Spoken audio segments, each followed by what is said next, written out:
Mini ameda se bebre na mefa kwanye so na maka bibi tia wabi ene se ubu nkompo ehwe ye chi a obetete edwa wei eja da ho obekwa ha yesi eja na ade baako a akoye ohaw a edi omayi nya oja kofa bae baako pa akoye the usage of inferior electrical cables na wei abeye ohaw amanya yes ro manfo se uboka na usi udan ana uboka na uye japade bia emfa emma okwan enkwanchan electrician bia keke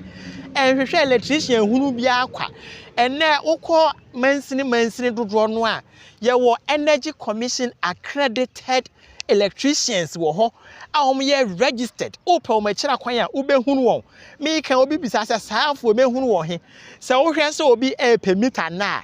wo bi asidan foforo no permitter ye se ko ne ko na Energy Commission fo no enfili form bi sa nkrofo no ene ye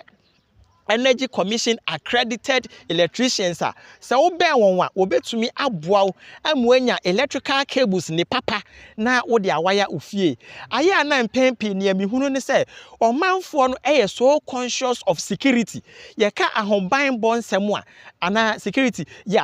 issues a we so concerned now so ye ka se ye nhwe se ye put preventive measures in place ana ye put safety measures in place there eno de no wate ada eno obehunu obi fie what the barristers or the barricades iron rods ne ade na what the ahyehyɛ ni windows mu even fie ni nyina ye ne the CCTV cameras ne ade nyina na ye install now so obekɔda fire extinguisher baako pempo ebi enni hɔ eno nti ye stress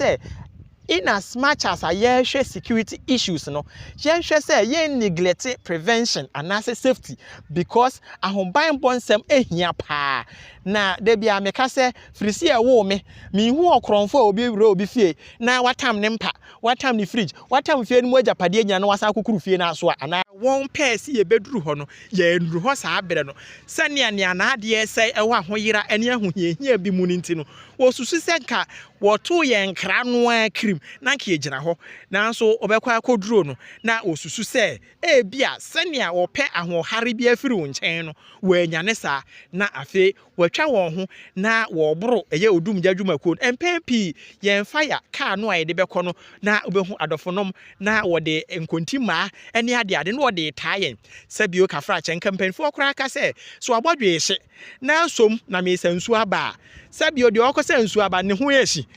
nanso obekɔ no na omanfo no taatayen no opɛ ya aboro yen na odum jadwumakuo adofo no bebre afa saa kwanya we so ahwere won kwa adofo no mu bebre afa so akwa we so enya wo yade akwa ankora aye won ne won busuafo ohawo kese ni nyina yese wo kwa akosom ana wo kwa akɔboa ni nua foforo bia wo ho hia mu eti ye fa saa kwanya we so ne asra Ghana ma nyina se odum jadwumakuo no oyonko pa boafo a unya ne so se so ba bia enti se ye banas yes ye be omoa bra wo ho hia bi mu a ye be srew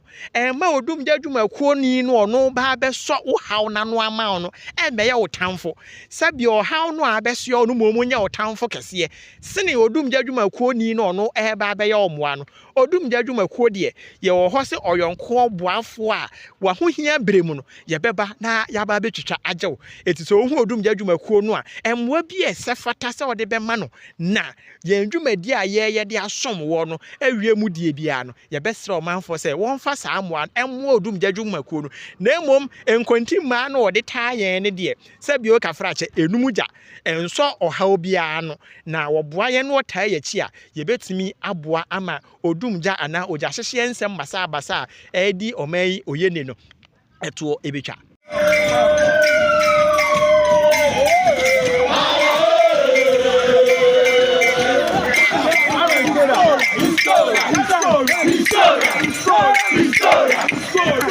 Historia!